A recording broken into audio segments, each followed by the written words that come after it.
Hello दोस्तों, स्वागत है आपका आज के इस वीडियो में। दोस्तों, जैसा कि आप सब जानते हैं कि दुनिया का ये 7वां अजूबा उत्तर प्रदेश के आगरा शहर में स्थित है और इसे लोग दूर दूर से देखने के लिए आते हैं। ताजमहल अपनी सुंदरता और भव्यता के कारण दुनिया के 7 अजूबों में शामिल है, जिसके कारण इसको लोग विदेशों से भी देखने के लिए आते हैं।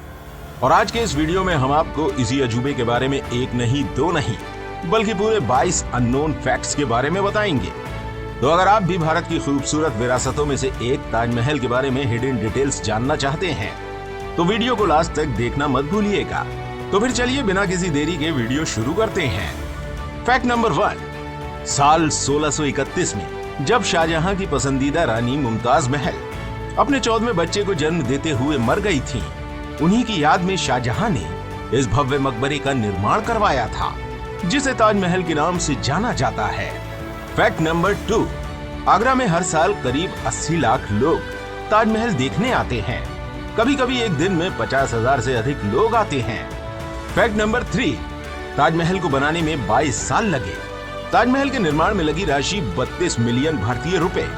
उस समय $1 1 बिलियन से अधिक के बराबर की लागत आई थी। पूरे एशिया से अनुमानित 20,000 मजदूरों को भर्ती किया गया था। भारी निर्माण सामग्री के परिवहन के लिए 1000 से अधिक हाथियों का उपयोग किया गया था। संरचना को 28 प्रकार के कीमती और अर्ध कीमती रत्नों से सजाया गया था। फिरोजा तिब्बत से आया था और जैड चीन से आया था। Fact number 4। यह अफवाह है कि शाहजहां यमुना के पार एक समान काले रंग का ताजमहल बनाना चाहता था, जो उसका अंतिम विश्राम स्थल होगा। हालांकि उनके बेटे औरंगजेब ने उन्हें अपदस्थ कर दिया, जिन्होंने उनके बीमार पिता को उनकी मृत्यु तक नजरबंद रहने की सजा सुनाई। शाहजहां को उसकी पत्नी के बगल में ताजमहल के निचले गर्भगृह में दफनाया गया था। दूसरी ओर शुरू किए गए निर्माण के कुछ अवशेष हैं, जिन्हें ताज के प्रांगण से देखा जा सकता है। Fact number 5। क्या आप जानते हैं कि ताजमहल का सार्वजनिक रूप से खुला फर्श, जिसे अब दर्शक देखते हैं, वह शासक और उसकी मृत पत्नी का असली मकबरा नहीं है। वास्तविक कब्रें बगीचे के स्तर पर हैं, जो उठे हुए मंच से 2 स्तर नीचे और जनता के लिए बंद है। Fact number 6। स्मारक पर काम करने वाले सभी कारीगरों के हाथों के विच्छेदन के आसपास की कहानी शायद एक मिथक है। प्रमुख वास्तुकार ने ताजमहल के बाद लाल किले की नींव रखी, जिसका शायद मतलब यह है कि उसने कम से कम तब तक अपने हाथों का इस्तेमाल किया था। Fact number 7।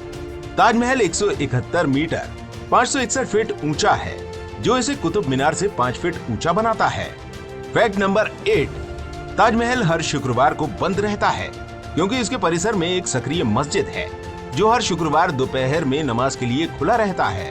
Fact number 9। चीन के शेनझेन शहर के पश्चिमी भाग में स्थित window of the world theme park में ताजमहल की प्रतिकृति है, जो बिल्कुल ताजमहल की तरह दिखती है।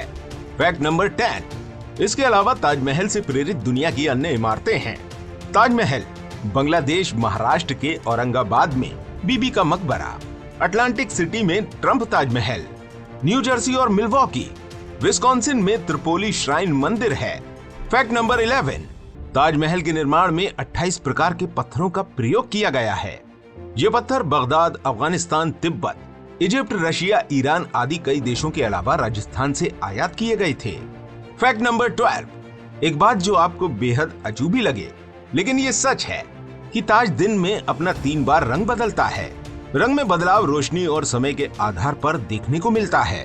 ताजमहल सुबह के वक्त गुलाबी और शाम के वक्त दूधिया सफेद और चांदनी में सुनहरा दिखाई देता है। अगर आप एक से ज्यादा बार अलग अलग समय पर ताजमहल देखने गए हैं, तो आपने इस बात पर गौर जरूर किया होगा कि ताजमहल का रंग दिन के समय कुछ और रात के समय कुछ होता है। अगर आपने ये चीज गौर नहीं की है तो इस बार जरूर करें। Fact number 13। ताजमहल के निर्माण के लिए आवश्यक सामग्री को 1000 से अधिक हाथियों की मदद से लाया गया था। यह मुख्य रूप से सफेद संगमरमर और लाल बलुआ पत्थर था, जिसे परिवहन की आवश्यकता थी और इसे पूरे भारत और मध्य पूर्व से प्राप्त किया गया था।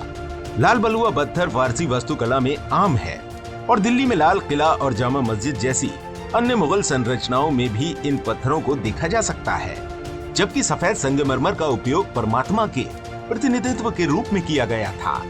Fact number 14। ताजमहल को दूसरे विश्व युद्ध, 1971 के भारत पाक युद्ध और मुंबई के 9/11 हमले के दौरान चारों ओर से बांस का घेरा बनाकर हरे रंग के कपड़े से ढक दिया गया था। ताकि दुश्मनों की नजर ताजमहल पर ना पड़े। फैक्ट नंबर 15, ताजमहल से एक साल में लगभग 25 करोड़ रुपए की कमाई होती है। फैक्ट नंबर 16, आपको जानकर हैरानी होगी कि ताजमहल लकड़ी पर खड़ा है। यह एक लकड़ी है जिसे मजबूत रहने के लिए नमी की जरूरत होती है और ये नमी ताजमहल के बाईं ओर यमुना नदी से अगर नहीं मिलती तो ताजमहल अब तक गिर गया होता। फैक्ट नंबर 17, ताजमहल को 1983 में यूनेस्को की विश्व धरोहर स्थल में शामिल किया गया था। इसके साथ ही ताजमहल को सबसे प्रशंसनीय उत्तम मानव कार्यों में से एक के रूप में वर्णित किया गया है। फैक्ट नंबर 18, ताजमहल की चारों मीनारों को इस तरह से बनाया गया है कि अगर भूकंप या बिजली जैसी कोई आपदा आती है तो ये मीनारें गुंबद पर बिल्कुल भी नहीं गिर सकती। इसलिए ताजमहल की चारों मीनारें थोड़ी झुकी हुई दिखाई देती हैं। फैक्ट नंबर 19, ताजमहल के बाहर पानी के कुंड में सभी फव्वारे एक साथ काम करते हैं, जिसके नीचे एक टैंक है। टंकी भरने के बाद जब दबाव बनता है तो ये फव्वारे एक साथ पानी छोड़ते हैं, जो ताजमहल की सुंदरता में चार चांद लगा देता है।